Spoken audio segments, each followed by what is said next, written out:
कामकाजी बहू। रवीना के 2 बच्चे थे। वो एक बड़ी कंपनी में काम करती थी। उसके ऑफिस जाने के बाद उसकी सास उसके बच्चों को संभाला करती, लेकिन रवीना को इसकी कोई कदर नहीं थी। एक दिन रवीना अपनी माँ से फोन पर कहती है, मम्मी क्या बताऊं, मेरी सास तो बिल्कुल अच्छी नहीं है। वो समझती नहीं है कि मुझे कितना काम करना पड़ता है। एक तो ऑफिस तक का लंबा सफर और फिर 9 घंटे लगातार काम। बैठे बैठे तो मेरी पीठ अकड़ जाती है। खुद तो सारा दिन घर में मजे करती है, जब मन करा सोए, जब मन किया खाए। तभी उसकी सास वहां आ जाती है। अच्छा माँ, मैं बाद में आपको फोन करती हूँ। जी मम्मी जी, कोई काम है क्या आपको? क्या हुआ? रवीना बहू, सारा दिन तो तू ऑफिस के मजे लेती है, लेकिन यहाँ ये बच्चे मुझे आराम भी नहीं करने देते। मेरी तो तबीयत खराब हो रही है। तो आपको लगता है कि मैं दफ्तर में मौज करती हूँ? आपको क्या समझाऊं, छोड़िए। माँ, काम करना भी जरूरी है। मजबूरी नहीं होती तो मैं खुद ही अपने बच्चों को देख लेती।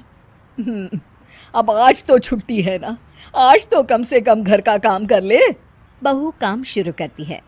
बच्चे के साथ काम करना उसके लिए असंभव हो जाता है। वो जाकर बच्चा सास को देती है और कहती है, मम्मी जी जरा बच्चा तो पकड़ लीजिए, मैं घर का काम कैसे करूं? जैसे मैं करती हूँ रोज बच्चे के साथ। तुझे बताऊं तो तू सोचती है कि कोई बड़ा काम तो है नहीं, बच्चा तो सोता रहता है। अब देख लिया। खैर, बस मैं यही तुझे समझाना चाहती थी। ला, बच्चा मुझे दे और काम कर। बहू मुंह बनाकर वहां से चली जाती है।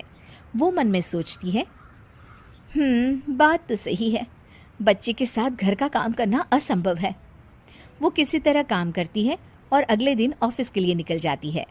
ऑफिस में उसकी सहेली उससे कहती है, यार तू तो बड़ी लकी है, तुझे तेरी सास खाना बना कर देती है, बच्चे भी देखती है और तुझे किसी बात की चिंता भी नहीं होने देती। अरे क्या लकी, बदले में मैं उन्हें पूरी कमाई जो दे देती हूँ और अपने बच्चे से दूर रहती हूँ वो अलग। हर किसी को ना दूसरे की प्लेट में ज्यादा घी दिखता है। जा अपना काम कर। अरे फिर भी ये तो है, यहाँ हमारे बच्चे को मैं क्रैश में छोड़ती हूँ, हर पल डर लगा रहता है कि क्या कर रहा होगा।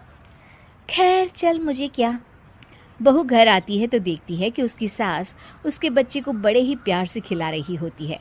वो माँ को देखकर खुश हो जाता है। बहू मन में सोचती है कि बात तो सही है, सासू माँ सारा दिन काम करती है, मैं ऑफिस से आकर भी काम नहीं करती हूँ। वो सास के पास जाती है और कहती है, माँ जी थक गई आप? और क्या, सारा दिन चक्कर घीनी की तरह पूरे घर में घूमती रहती हूँ और अब उम्र भी नहीं रही। लेकिन चल तू बता, क्या हुआ, कुछ काम है क्या? बहू कुछ नहीं कहती, मुस्कुराकर वहां से चली जाती है। लेकिन अगले दिन सुबह सुबह बहू सास से पहले उठकर उन्हें चाय देती है। अरे आज सूरज कहाँ से उगा है, तू पहले उठ गई। चल अच्छा किया, मरने से पहले तेरे हाथ की चाय तो पी ली। चलो अब चलकर किचन में लगूं। माँ जी, आपको आज से काम करने की जरूरत नहीं है। काम करने की जरूरत नहीं है मतलब? क्या तू करेगी आज से सारा काम? इतने अच्छे तो हमारे नसीब नहीं है भाई। नहीं माँ जी, मैं नहीं करूँगी, ना ही आप करेंगी, बल्कि ये करेगी। तभी वहाँ एक काम वाली बाई आ जाती है। ये कौन है बहू? माँ जी, ये नौकरानी है और आज से सारा काम यही करेगी। मुझे माफ़ कर दीजिए माँ जी, मैं नहीं समझ पाई कि आप थक जाती हैं। आज से आप सिर्फ आराम करिए और मुन्ने के साथ खेलिए। और सास बहू बच्चे के साथ खेलने लग जाते हैं।